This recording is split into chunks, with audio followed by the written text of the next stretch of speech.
Hello, everyone. I welcome you all on behalf of Edureka to this session on Azure DevOps. There are a lot of things that we are going to discuss today. All right, so let's see what we are going to cover today. We're going to learn what is DevOps. Now, when we talk about DevOps, we're going to touch upon some of the basic concepts of DevOps. Then we'll learn about what is Azure DevOps. Now, before we learn about Azure DevOps, we'll also learn about what is Azure. All right, so we'll learn about what is Azure, we'll learn about what is DevOps, and finally, when we combine all these things together, what we are getting as part of the Azure DevOps. And next, we'll learn about what are the different components of Azure DevOps. For example, boards, how do you create your task? How do you keep up your source control? And how do you do deployment? All these things we are going to cover as part of the components of Azure DevOps. Next thing that we are going to cover is about a demo on the Azure pipelines. So we have got a lot of things to cover in today's session. All right, so before we begin, as I said earlier, we'll learn about what is Azure. Then we'll learn about what is DevOps. Let's take up the first point. What is Azure? Now, it's a cloud computing platform. You must have heard about Amazon Web Services. You must have heard about Google Cloud Provider. In the same way, we have got the Azure platform, which is a cloud computing platform provided by Microsoft. And it is available in right now 54 plus regions. This means that you can imagine the kind of scale at which the cloud computing platform is getting built. So there are region means that it can be one particular country in which in a particular area that the data center has been created. Now that is something at a very high level that's called a region. So this means overall Azure platform is available in lots of areas. It is available in US, in multiple regions, or in fact in multiple areas of US. It is available in India, it's available in UK, Australia, and a lot of different countries. So we have got approximately 54 regions, or in fact, few more than that. And very recently, region has also been established in Africa. So you can imagine the scale at which the cloud computing infrastructure is being built. And only thing that you need to do is go and consume. It's not just about the different regions in which it is available. It is also about number of services which are available on these cloud computing platforms. Now, when I say cloud computing platforms, as I said, Azure is not the only one. AWS is there, Google Cloud Provider is there, and there are a few more. So all these different providers are providing us with lots and lots of services. Now, what do we mean by this service? Service is basically, for example, you want to create a virtual machine. So what do? That's a service. So you can go ahead and consume that service. Let's say you want to store some data. So you can go ahead and create a storage account. So that's also another service. So right now, there are 100 plus services which are available in Azure. I think number is approximately 150, but just to have a big picture, it's the 100 plus services which are available. The other important point is that it's available in 140 countries. Regions are more than 54, but then the services of Azure are available in 140 countries. Now you can think about it. You're right now in one country. You can start working with the cloud computing platform. You can go ahead and once you move to any other country, let's say the people there are also using cloud computing. So there is no difference in terms of if you're sitting in one country or the other one, you can go ahead and use the cloud computing platform. Now, this is one figure which I wanted to show you before we begin. I think this was taken around 4-5 months back, but this is still very relevant. So it says that it's a piece of cutting from Forbes, which says that Microsoft beats Amazon in 12-month cloud revenue. Now, the point here is not to show you that Azure is better or AWS is better. That we'll talk about later. But then the idea to show this clipping is that both these services are approximately earning around $26 billion per year. This was a figure around 6 months back. And in fact, these services are growing at a very phenomenal pace. So basically, I think last quarter growth figure was approximately 50% for Azure. So you can imagine the scale at which these services are growing. $26 billion in one single year, it's a big, big number. That is why these companies, these cloud computing platforms, they are spending lots and lots on building up the infrastructure and they're promoting a lot of stuff on the cloud. And that is where you'll see your organizations have also started moving towards the cloud and they are consuming the services. Of course, the organizations are also saving. And these companies like Microsoft, Amazon, Google, Alibaba, they're earning lots and lots of money on top of it. So that is why there is a lot of push in moving towards the cloud. So you can see here, if I just point out to, let's say, one single service, it's called the infrastructure as a service. Okay, this means that you just want to have virtual machines in the cloud. You just want to have some compute in the cloud. You go ahead and consume it. So in 2017, the revenue was for all these cloud providers was approximately $30 billion. And what you see in 2021, we are in fact halfway down this graph, and $30 billion was in 2017.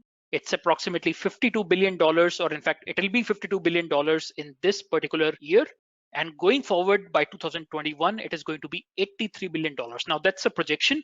Now you can see here, starting 2017 up to 2021, almost 3 times these numbers are increasing. So you can see how fast these companies are moving towards the cloud platforms. One other thing I can show you here is, for example, SaaS services.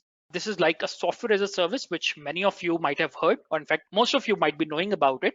So approximately it was $60 billion in 2017. Now this is approximately going to touch $117 billion in 2021. So again, you can see the scale at which these services are growing. So that is why it is very important for all of us who are into the IT sector to start moving towards the cloud. Okay, as the developers, as administrators, as the operations guys, it is very important for us to start moving toward. One last thing which I want to show you is, this is a figure from Gartner, which says that as of April 2018, AWS and Microsoft are the leaders in the cloud computing platform. Of course, there is Google, which is also a leader, but it's still not as close to what Microsoft and AWS are doing. Okay, so that is why if you want to choose a cloud computing platform, you can go ahead and choose AWS, you can choose Microsoft. Of course, there are more which are coming up and which has got lots of interesting services, but still AWS and Microsoft are way ahead in this area. You would see that most of the companies have started migrating towards either AWS or Microsoft or Azure basically. Last thing, which as I said, so there are 54 plus regions, and one region has just come up, I think, in the last couple of weeks back in Africa as well. So this is one figure which tells us where these regions are located. So if you guys are joining from India, you will see that West India, Central India, South India, in all these places, Azure has went ahead and set up a data center. On the left side, you can see in US, in Canada, a lot of data centers have come up. And of course, there are some on the right. So in the European side, so there are a lot of data centers which are also there. Okay, so this is how the Azure data centers have come up across the geography, and you can go ahead and consume resources or build your resources in any of these regions. All right, so let's get going now. I think we have already talked about what is Azure, but let me just slightly brief you on some of these services which are available in Azure. So we have already talked about this stuff. What is Azure?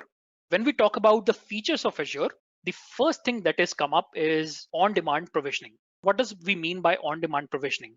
For example, if you are working in your on-prem environment, what happens? Let's say you have an e-commerce site and your requirements are suddenly growing. Now, what will you do? You will actually go ahead and say that I need more physical servers to handle that demand.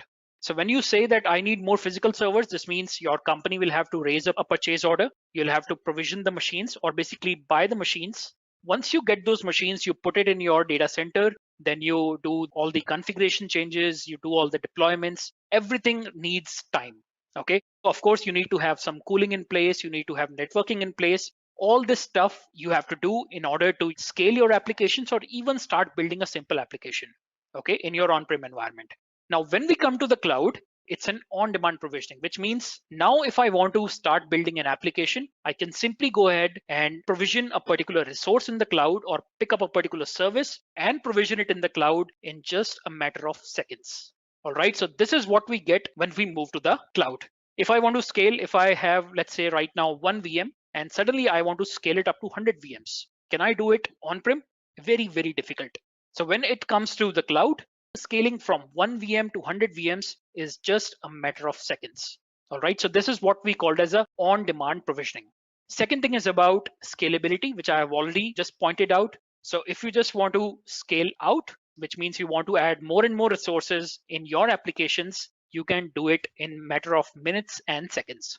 The other important point to note here is that in case your e-commerce site requires a lot of resources during the festive season, so you go ahead and provision these resources in your on-prem environment and that's it. But after the festive season, what happens? The demand comes down. Now, when your demand comes down, the additional infrastructure that you have purchased and provisioned, it's lying waste. Okay. So in those cases, you have already spent the money as part of your capital expenditure. Now, when you come to the cloud, what you can do, you can provision on demand And then once your demand is not in place, which means there is not much requirement right now, you can scale down. So when you scale down, you only pay for what you are consuming. That is the point number 3, pay as you consume. So if you are right now building a normal, very small application in your dev environment in the cloud, you just pay for one single VM. When you put it to production, you want 100 VMs, you can simply scale up to 100 VMs and you pay for 100 VMs. Tomorrow, if for your e-commerce site, if the festive season is over, the demand comes down, then you can scale down all the machines and you only pay for number of resources that you provision. So on-demand provisioning, scalability, and pay for what you are using. Very important points. The number 4 is that you can abstract the resources, which means that in normal on-prem environment, you have to take care of networking, physical servers, and all the stuff yourself. Now, when you come to the cloud, you don't need to worry about where is my hardware. Of course, you can get access to that.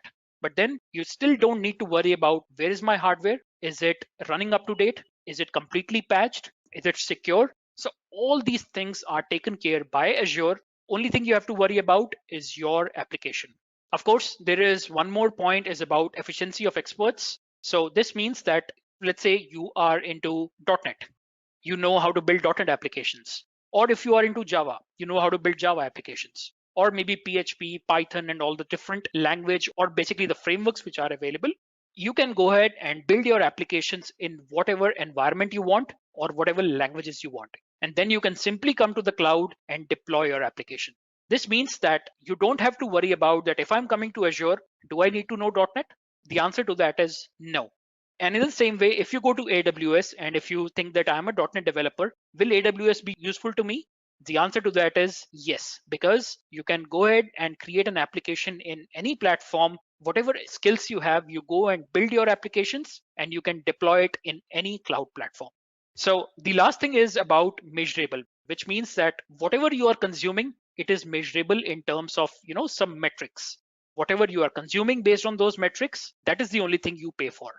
Okay, so let's talk about the Azure platform as we have spent some good amount of time on this. But still, I want to just focus slightly more on the Azure to let you know that what different kinds of applications or what different kind of services you can consume on Azure. Which means that if you have got a messaging infrastructure, you can provision something called as Service Bus.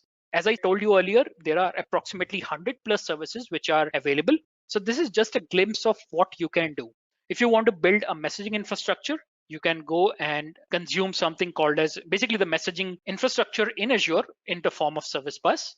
If you have got applications, you can put it on VMs. You can put it on infrastructure backed services like Service Fabric. You can have Docker containers. You can use Kubernetes, or you can use the serverless platforms like app services and deploy your applications. On the other side, if you have got database requirements or if you have got storage requirements, then you have the SQL Server, you have got MySQL, PostgreSQL, SQL Data Warehouse, or in fact, you have got lots of different things like Azure Storage, Azure Data Lake. So all these services are available. Of course, they have their different use cases, which you should learn about. Then only you go ahead and start consuming these services. All right. And on the other hand, all this infrastructure is completely managed by Azure, which means you do not have to worry about where is your infrastructure. For example, right now I'm sitting in India. So I can go ahead and in fact create a resource or provision a resource in US. So this is as simple as doing it in your laptop. You just go ahead and create a resource in any other region and you are good to go. So let's learn about few more Azure services. All right, so we have already talked about some of the basic services in the previous slide. The things that you need to consider is basically what kind of compute options are available. Now, if you're coming not just from the application world, if you're also coming from, let's say, a BI world or big data world, then also you have got a lot of compute services which are available. For example, virtual machines, app services, or in fact, platforms like Databricks and Spark and all that stuff which is available. You can go ahead and select the compute infrastructure in the cloud. Then, of course, if you have a lot of, in fact, applications which are running in your on-prem environment and you want to do the migration into the cloud. So there are a lot of services which are available in Azure to help you do this migration. If you want to migrate your storage, if you want to migrate your data, if you want to migrate the applications which are running in VMs, or if you want to simply take your applications which are running in VM right now and in the cloud, you don't want to use the VMs.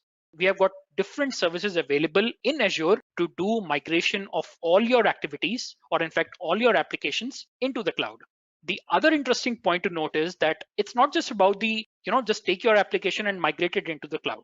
It's also about building up hybrid applications, which means that you can build up an application which is running on-prem, but then you want to extend some part of the application onto the cloud. You can do that as well. All right. So migration is not just about you have to dump all your current infrastructure and move everything to the cloud. You can move a part of your application or move a part of your system into the cloud, and you can have hybrid options available. Next and very important point is about security and compliance, which means that every time people start going to the cloud, the first thing business will ask you is cloud secure? So I can tell you that security and compliance has been built right into these platform services, like either for Azure or AWS or any other provider. So Azure is also very, very secure. In fact, there are tons of ways in which you can provision your security to make sure that it is very much compliant with your on-prem resources. It is also compliant with your organization policies. And of course, we have talked about storage as well. So in case of storage, we have got lots of options. You want RDBMS or the relational storage. You have got SQL, MySQL, PostgreSQL, SQL Data Warehouse, and lots of different services. If you simply want to dump your files, if you have got, for example, YouTube-like application, you want to do some streaming of data, you want to store some video files, you want to store some audio files, you can provision Azure storage. And of course, for big data processing, you can use data lakes. So all these different storage options are available in the cloud. All right, so a few more things. Database we have already talked about. Then of course the messaging infrastructure, if you have got the messaging based architecture, which means you have got two services running separately, but you want both of them should collaborate with each other by sending out messages to each other, so that you can do that in Azure. And networking is a very important and very big concept in Azure. Just like your on-prem network, you can build very same networks in the cloud, and they are as secure as your on-prem networks. And in fact, I'll go to this extent of saying that whatever you provision in the cloud, it can be even much more secure than your on-prem environment, because there are lots of security features which are being handled by Azure. So of course, there are a lot of features handled by Azure in terms of security, but then you can also go ahead and configure the security way you want. Just like your on-prem environment is as secure as you want it to be, in the same way, you can make your cloud environment as secure as you want it to be. And finally, if you want to do monitoring, if you want to do management of all your resources in the cloud, you can use some of the tools in Azure. So I hope you guys have got some idea of what is Azure. So what is Azure? Where do we use Azure? And what are the different services in Azure?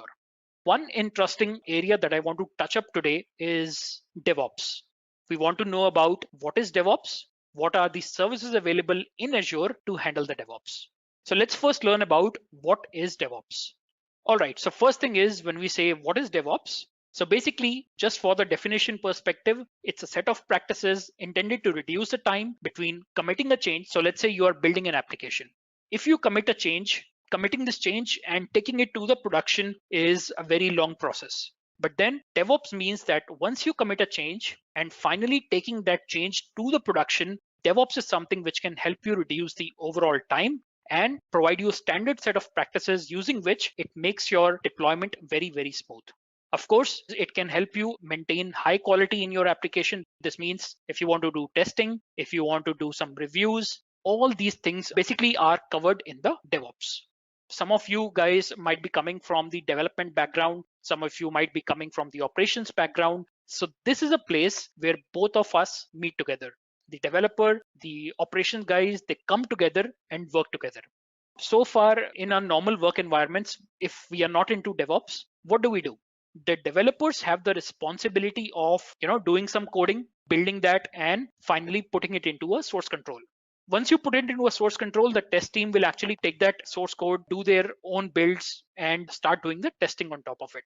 Now, once they are doing this testing, they'll do some test stuff, push it back to the development team, and this to and fro keeps happening. Once all this testing is complete, then you put everything into the operations bucket. Then you tell them that, yes, we are done. We have completed everything. Now you go ahead and make a release of it, do the deployment, do the operations on top of it, keep monitoring the stuff. If you face any challenges, then inform the development team. Now, this used to be a very siloed approach. So developers and testers working separately, the operations guys are working separately, and there used to be a lot of friction between these two areas. So now when we come to the DevOps environment, these two set of people, they have actually become one, which means you together do the development, you together put it into the source control, you do the testing, and finally you go ahead, because it's not just individual people, it's a team. So you go ahead and do the release, you do the deployment, and finally do the monitoring, so that you know, because if you have started developing something, you know that what is the best thing you have developed and how you need to handle that. So this is one area where the developers and operations, they come together and work as a team. Friction can be reduced, the time to market becomes faster, and the quality even becomes much better.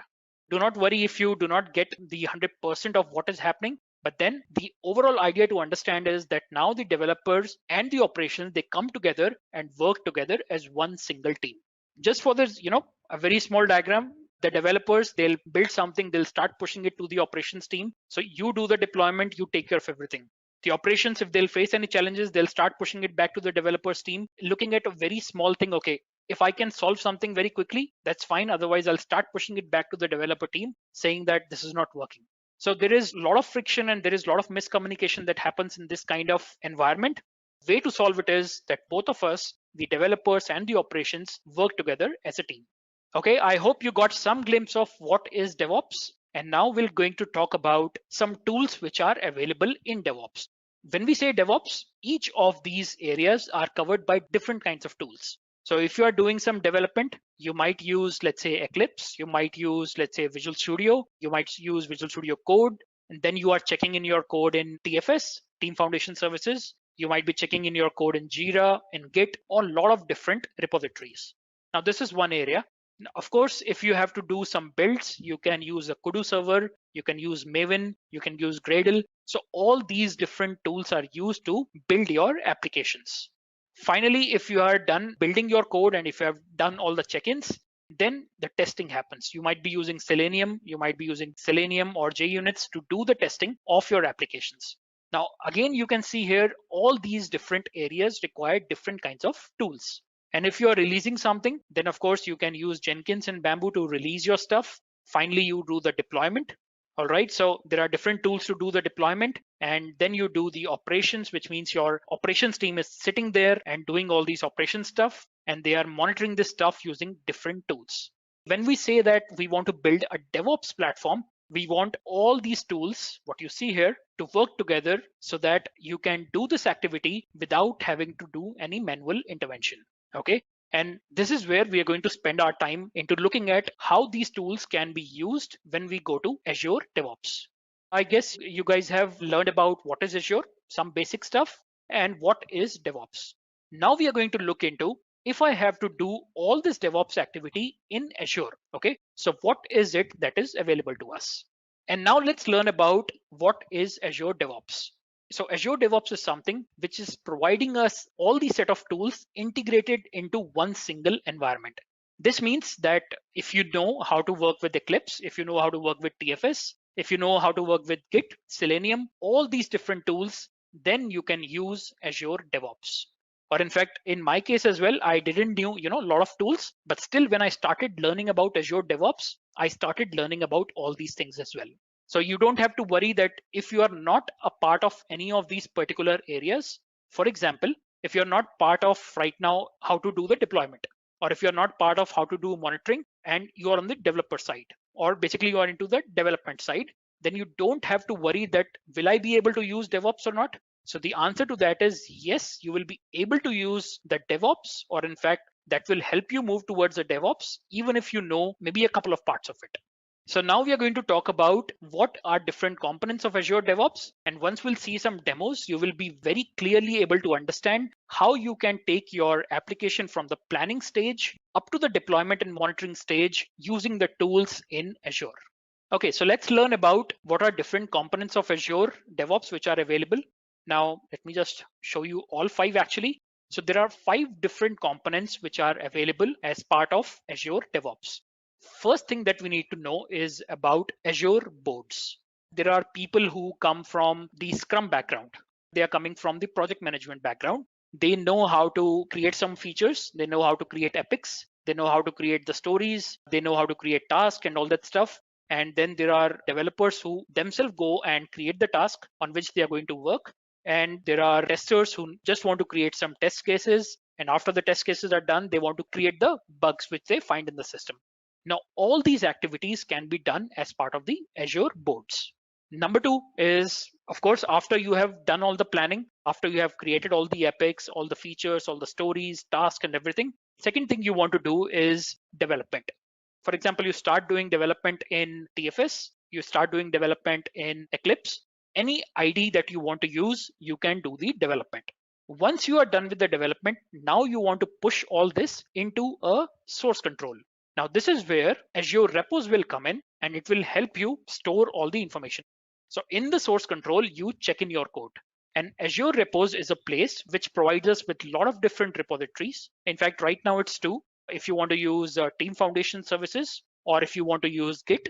So basically you can provision that in Azure Repos and you can start checking your application code in Azure Repos. So again, we are going to see all these things in action today. The third thing is, once you have checked in your code, what do you want to do next? So there are two things that you want to do. First thing is that you want to run something called as a build pipeline.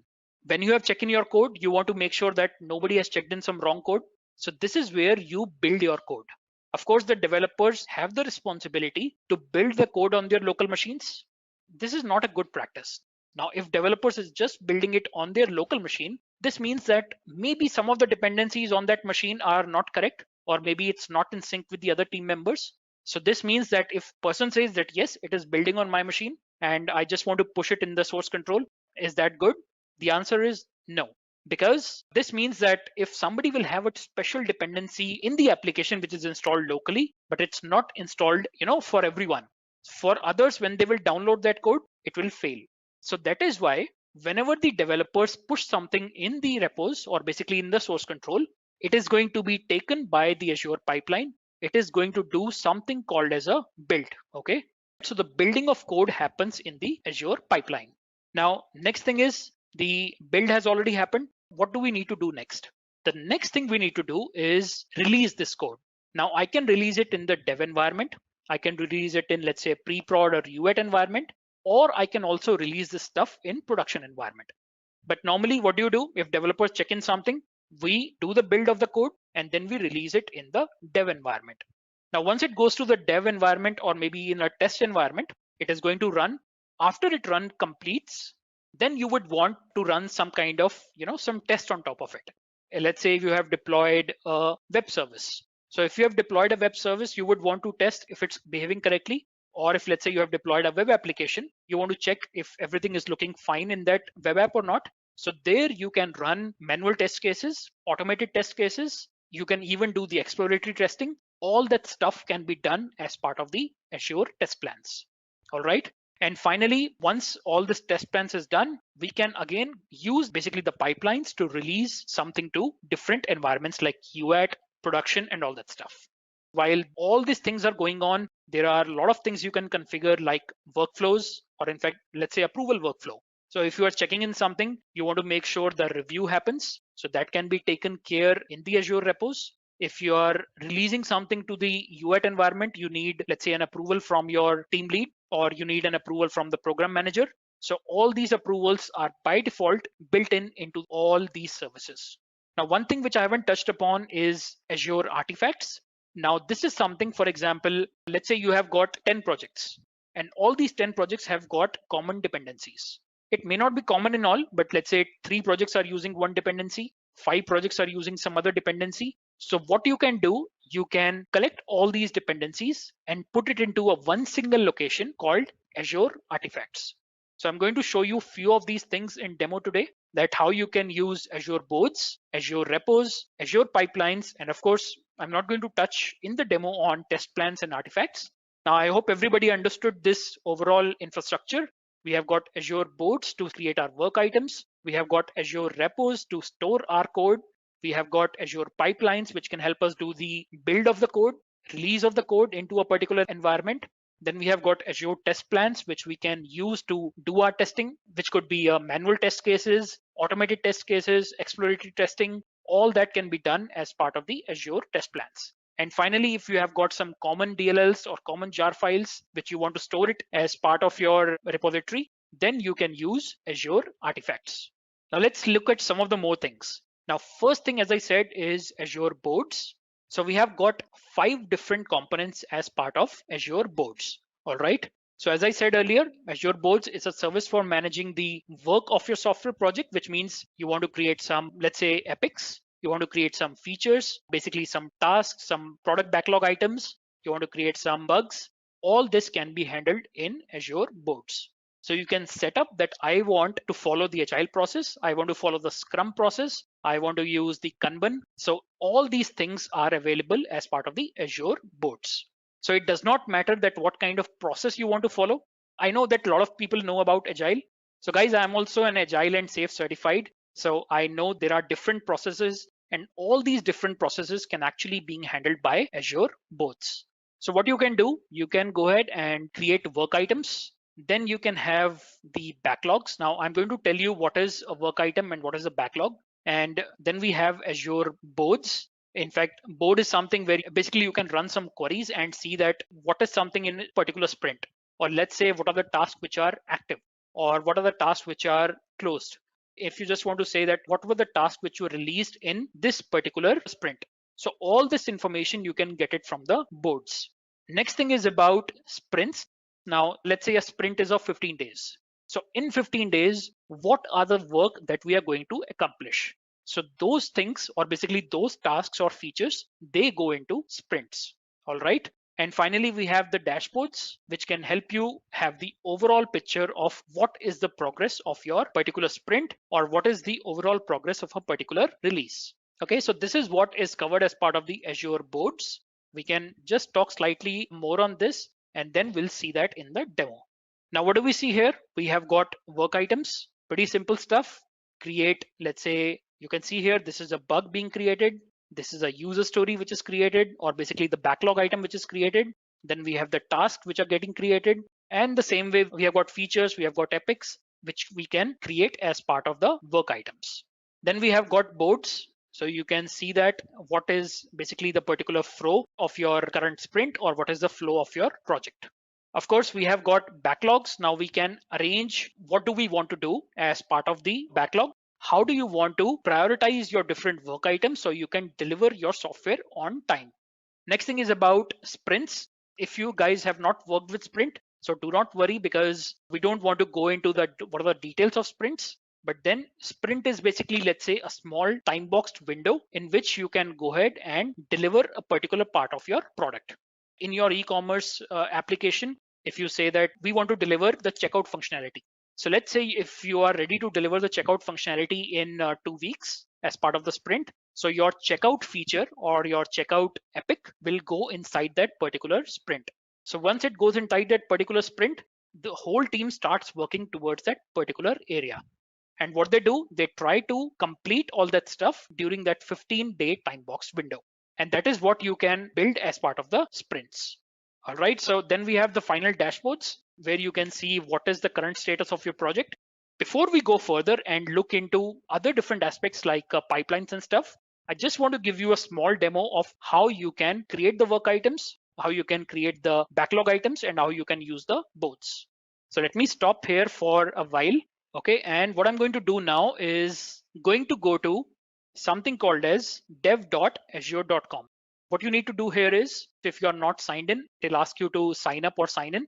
And once you sign in, this is the kind of basically the dashboard you will see. What you can do here, the first thing you can do here is create a new project. All right, so let me create one. What do you see here? It is asking me that is it a private project or is it a public project? Now let's say if I want to create a project called my test project 4, I'm not going to create it. It takes some time, to set up everything. But what I can show you here is that now it is asking that what is the version control?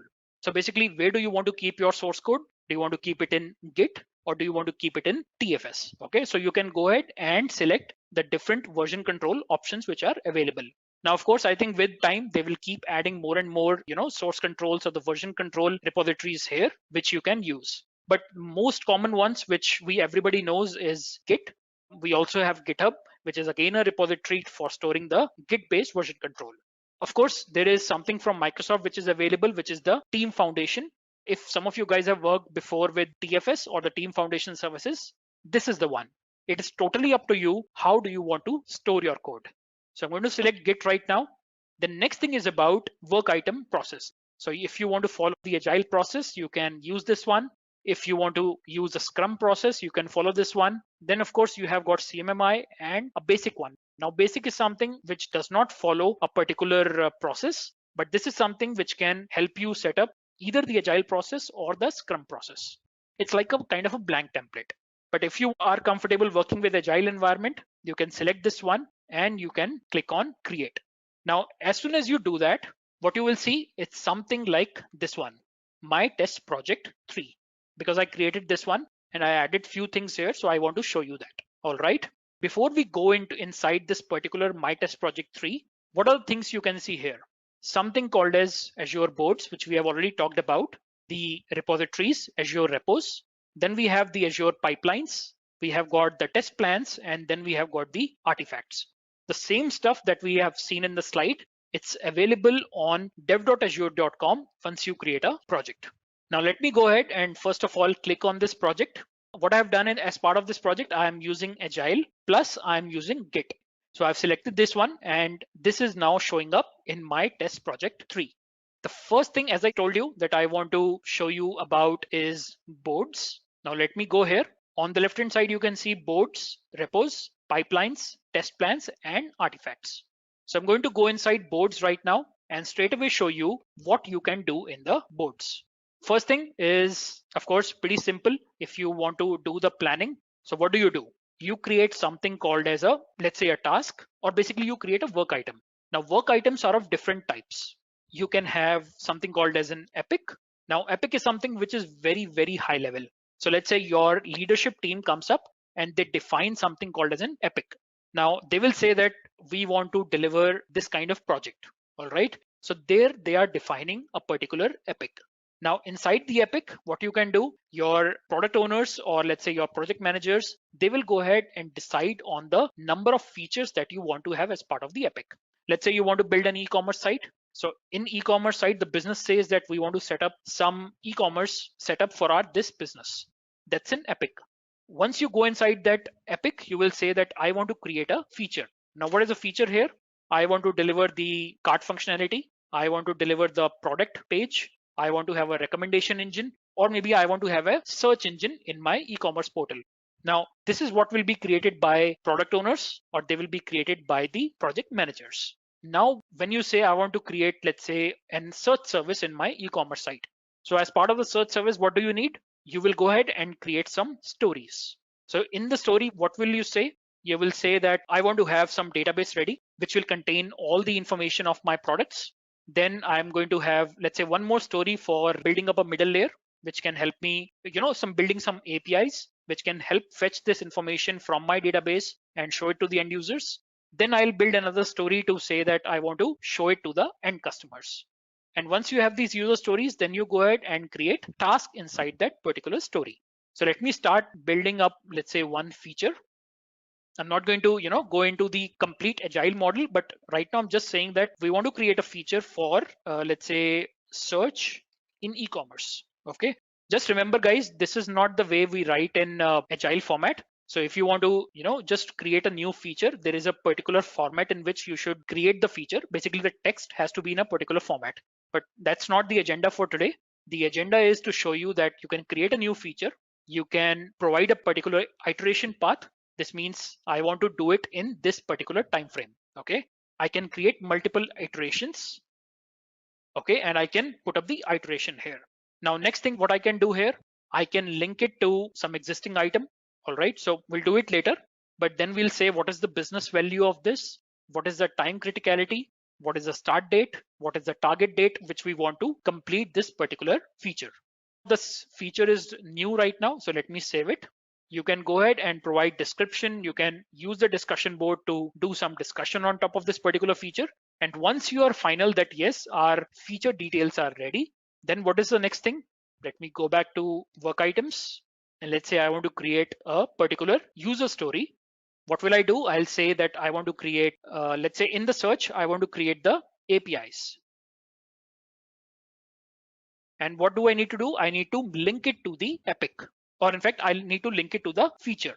On the right side, add link, existing item, and I can also say that what is the parent here? So the parent is, we search for it. So the parent is search in e-commerce. Okay. So I'm going to link this one and say that I'm creating a user story. Let me save it. In fact, you can see that if you know about what is story pointing, so you can add story points here. Or in fact, let me tell you this. If you go for, for any kind of course, or not just from here, but if you go for any kind of course about how do you handle agile, so there you will learn more about story pointing. So you can also provide the risk. Let's say this is a medium risk. What is the priority here? All these kinds of setup you can provide here, that you want to do some architectural thing, or you want to, is it a business feature? All this information is provided as part of the user story. So let me save this one. Go back to the work items. So right now this is showing us separately, but once we'll go to the boards, let me go to the backlogs first. What you will see here, all the different stories which are available. Now this is something on which we want to work.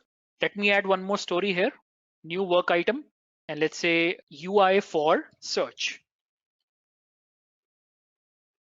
Okay, let me add this one. Now what you see here is we have created now two stories.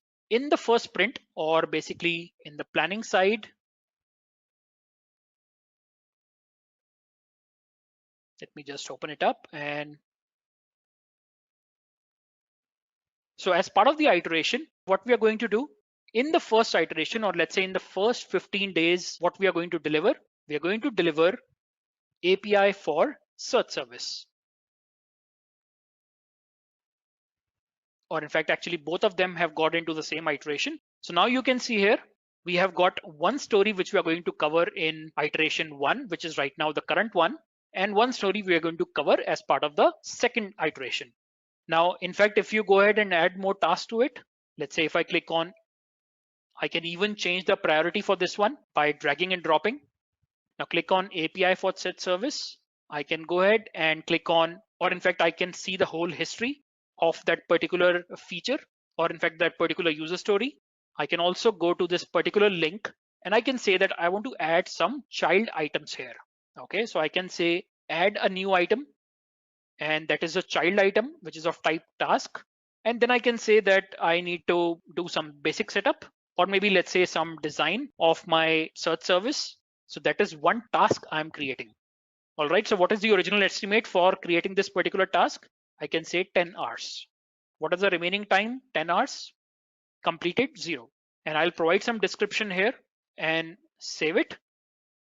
So this means if I close this one, and in fact, I'll just refresh this page, you will get a complete idea of what are the tasks which are, or what are the stories on which you're going to work on, or basically what are the backlog items on which you're working in, and what are the tasks under that.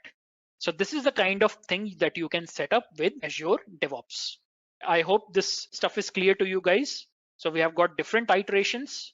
Let me click on sprints. So you can see right now, the first iteration is going on and the design is here. Once I start working on this, I can even use the visual editor to make it active. Once this stuff is done, I can even move it to the resolved state. Okay, let me just open this one.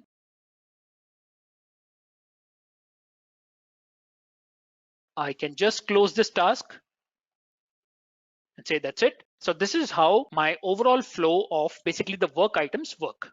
Now, next thing which I want to show you is repositories. Repositories, we mentioned that we can use either Git or we can use TFS to basically maintain our source code. I'm just going to show you a demo right now to show you how all this stuff works. So what you will do here, you can set up a repository, which is like a Git or a TFS. Then you can go ahead and start checking in your code. What first thing you will see here is, because we are using Git, so I'm clicking on something called as branches. And in the branches, there is a default branch which is always available. Now that's called as a master branch. In fact, you can go ahead and create more branches. In some of the source controls like TFS, you will have one single place where everybody is checking in the code. Now, in case of Git, it does not work the same way. It's a very different structure.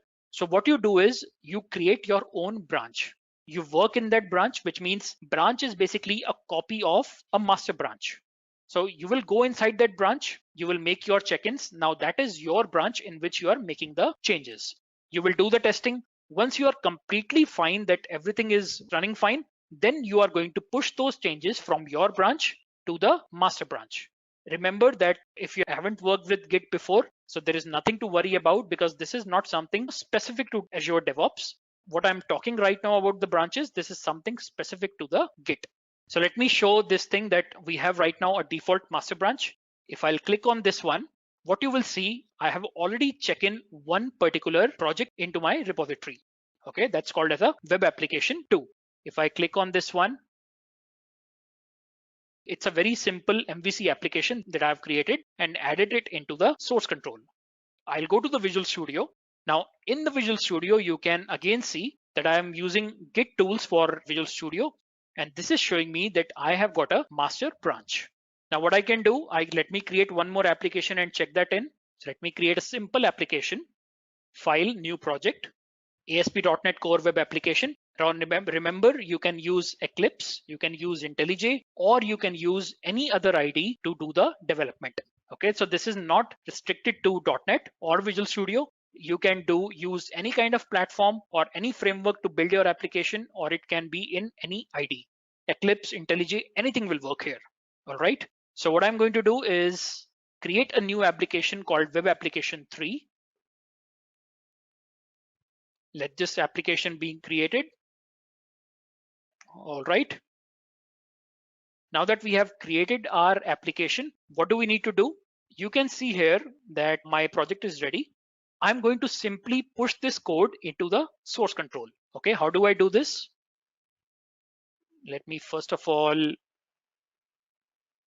ignore a few of these items. And what I'm going to do is,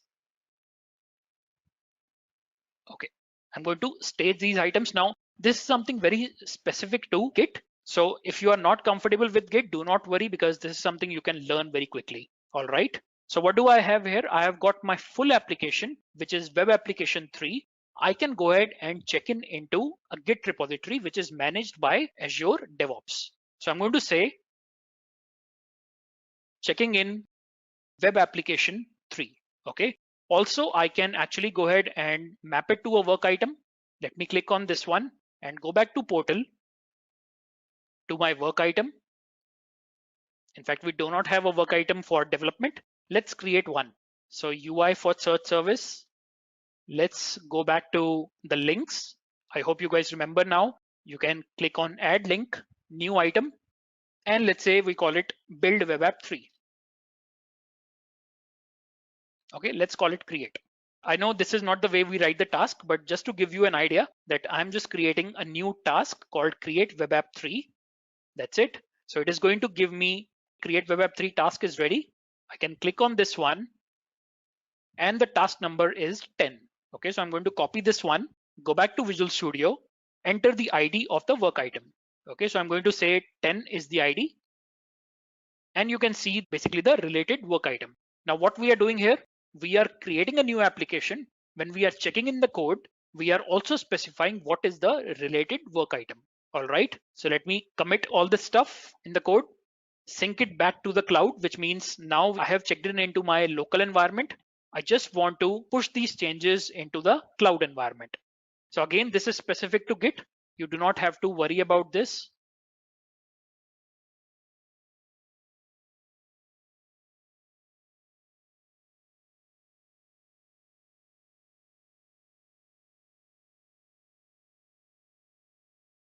Just give me a second. I'm just something related to, Git. I need to.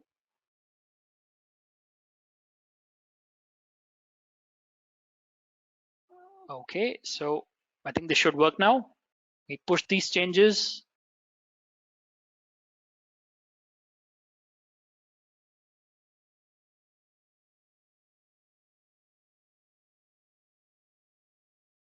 Okay, so now this is going to push my changes to the source control.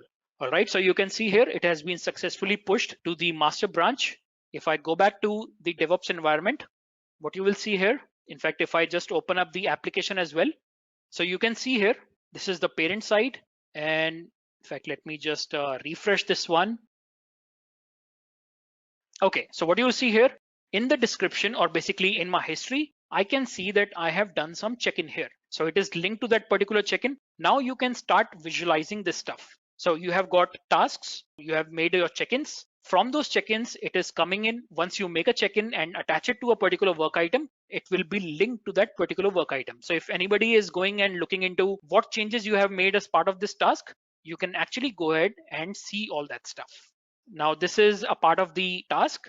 Next thing is, let's go back to the repos and see the commits. Okay, we have made a commit into the repository. What do we see here?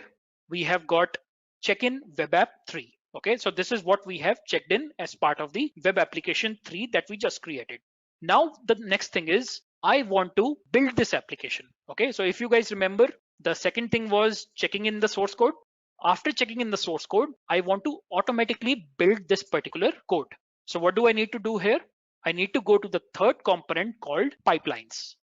I see something called as builds, which means I want to take up this particular source code and do an automatic build of that. So what I can do, I can click on something called as new build pipeline. I've already got 2 created, but I just want to show you from scratch how this is done. So where is your code? It is asking me. So my code is present in a Git repository. So I'm going to select this one. And what is asking me that where is your source, okay? Or where is your Git repository, all right? So my repository is in Azure Repos Git. Okay, so I'm going to select this one. You can even select GitHub. For example, if you just want to pick up the code from GitHub directly and use it, you can do it here. Or you have the GitHub Enterprise server. If you have got GitHub deployed in your local environment or in your enterprise environment, you can use Subversion, or you can, in fact, if you have got TFS, there's a different way to use it. But then right now we are focusing on using the Git in Azure repos. All right. So here you can see it. I have got my test project 3, which is basically my repository and my team project. Then I'm going to pick up all the code from master branch. Okay, so I'm going to click on continue. And the first thing that I need to do is tell Azure how to build my project. So how do I want to build my project? I want to build this project as part of Azure Web App. This means I want to take my code and finally I want to deploy it in a service in Azure called Azure Web App. When we say Azure Web App, then I want to build my project as part of the Azure Web App. Okay. So if you want to do a normal build, for example, of your ASP.NET application, you can do it. If you have got an Android project, you want to build it. If you have got Maven, so let's say you have a Java project and you want to use Maven to build your projects, you can do it. You have got Python packages. You have got ASP.NET Core. Then we have got, if you know what is a container, if you want to build Docker containers, you can do it from here. If you want to deploy, basically build and deploy for Azure Kubernetes services, you can do it. Then if you have got just a function, you can build a C# function. You have the Azure Web App for Java. So all these things can be done as part of the Azure build pipelines. Okay, so what I'm going to do right now is select a service in Azure. Basically, I want to deploy in this particular service called Azure Web Apps. And that is why I'm going to select this one to build my code.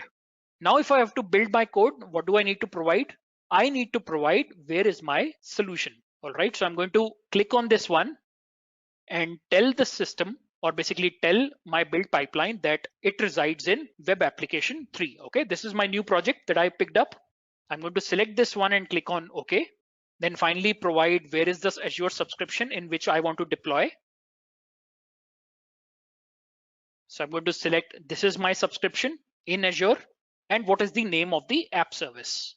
Again, there are a few things that we are rushing through. Okay, so this is what we can select. And next thing is I can go ahead and select. So this is what we are going to do. We are going to build as part of the build pipeline.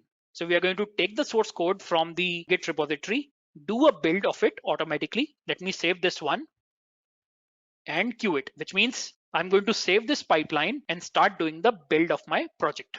So now that our build pipeline is ready, which means our code is going to be get built, Let me show you when the build is happening, what is going on. So it is just going to take some time to do the build because this is the first time it is happening. But I'm going to show you that I already have one pipeline which is already built for my web application too, which was very similar. So while this is running, let me go to builds. And this was the pipeline which was completed successfully. So let me select this pipeline. So this is how the build happens.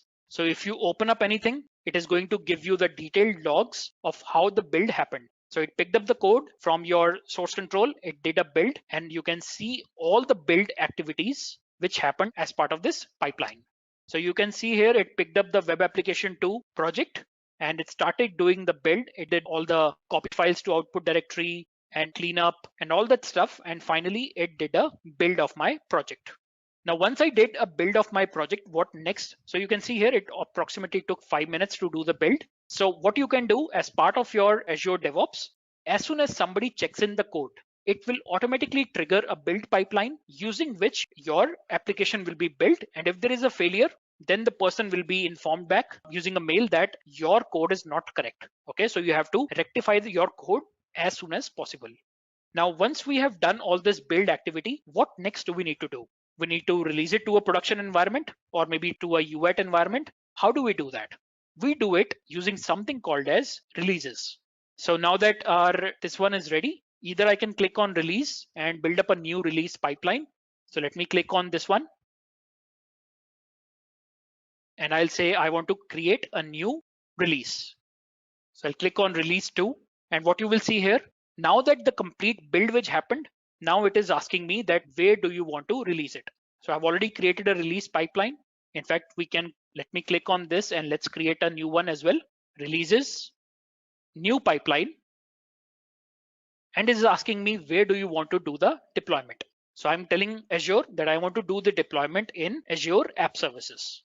You can deploy a Java application. You can deploy a Node.js application. You can install it in Service Fabric. You can install it, deploy a Rails on Ruby application on App Service. You can deploy an IIS website. All right. So all these things you can do. And I'm going to deploy in Azure App Service. All right. So once I select this, I just need to provide what is the application basically which I want to build and what is the Azure subscription in which I want to deploy the application. Let me select this one. So there is one I've already created, my test app service. Once I've done this, I can save it. So this is my release pipeline is ready. So now my code has gone into source control. My build pipeline, which is picking up that source code and building it, that is ready. Now this is my release pipeline, which is going to take that build code and going to do the deployment. Okay. So I can click on here and say create a release and that's it. Or in fact, one more thing I can show you. If I go back to the main pipeline, I can even set up who will approve it before it goes into a particular environment. So I can click, for example, pre-deployment conditions and say who is going to do the pre-deployment approval. If your team lead needs to approve the overall release before it goes into UAT or production, then you can specify who is the approver. So in this case, I'm going to put in my name. All right. And I'm going to save this one. So this means as soon as the deployment will start happening, it is going to ask me for the approval. I'll get an email that please approve the release deployment. Then only it can go to production. So I'm going to click on now create a release and click on create. So go to the release which has been created now. And you can see it is saying pending approval. What I can do is, because right now I am the owner, so I can click on approve and say, yes, I want to basically approve this particular release. And then it will continue further to do the deployment. Now you can see here the approval is done. And right now this is under queue, which means as soon as the resources are available in Azure, it is going to start the release deployment. And while this is right now, it's in a queue state, I can show you the one which I deployed for web application 2. So I'll go back to the releases. Okay, so this one is already done. In fact, not this one, just give me a second. Okay, so this one is already done. So what you will see here, after basically everything is done, or basically the release starts and it starts deploying, you can see the logs here. If there is a failure in your pipeline, it is going to inform you that there is a failure in the release. You will get email so you can quickly act on that. Otherwise, it will download all your build artifacts. In our case, it was a web application. So it downloaded all the artifacts of my web application, and then it is started deploying it to the Azure App Service. Okay, so you can see all the logs. In fact, you can even write custom logs here that this is what we are doing as part of the release deployment on Azure App Service. All right, so you can see here successfully updated the deployment history. App Service application is running at this particular URL, and then you can use this URL. Now, once this release completes, this means our code which we created has been deployed into production. Let me go back to Azure now. Okay, and I'm right now into Azure portal, which you can get from portal.azure.com. You can click on My Test App Service, which we are using for deployment. And if I run this particular app service, which is basically a platform for hosting the websites, or in fact, platform for hosting different websites, APIs, mobile applications. So I can click here and see my application is successfully deployed. So just to summarize all this stuff, now you can see here the application is ready. There are 5 components basically of the Azure DevOps, which means that we have got Azure Boards in which you can manage your work items. You can manage the tasks. You can create either the Scrum boards, Kanban boards, or you can have the agile process. All this is being handled as part of the Azure Boards. Now, second thing is about Azure repos, where we have got Git and TFS in which you can check in your code and you can manage all the branches. You can manage complete Git functionality, which is available as part of the Azure repos. So you can check in your source code there. The third thing is about Azure pipelines, in which after you have done the check-ins, you can build your solution and you can also release your solution in multiple environments like dev, pre-prod, UAT, production, all that stuff. Next thing is about Azure test plans, which we haven't covered. I just wanted to give you an idea of what is a test plan. So test plan is something where you can run your automated, manual, exploratory testing under Azure test plans. And finally, you have the Azure artifacts in which you can store some dependencies. So this is the overall picture of Azure DevOps, starting from planning up to the release without manual intervention. All this can be done as part of the DevOps. And there are a lot of different personas which are involved here and they can work together. Okay, so if you just remember this picture, so basically now the developers are doing the development. They also build these pipelines. They are doing the deployment because now it's completely automated, and they are also taking care of the production or the different environments. That is why now the operation teams are also moving towards the development, and development teams are also moving slightly towards the operations environment. Okay, I hope makes sense to everyone. So this is what we have for today. So thank you so much. Bye-bye.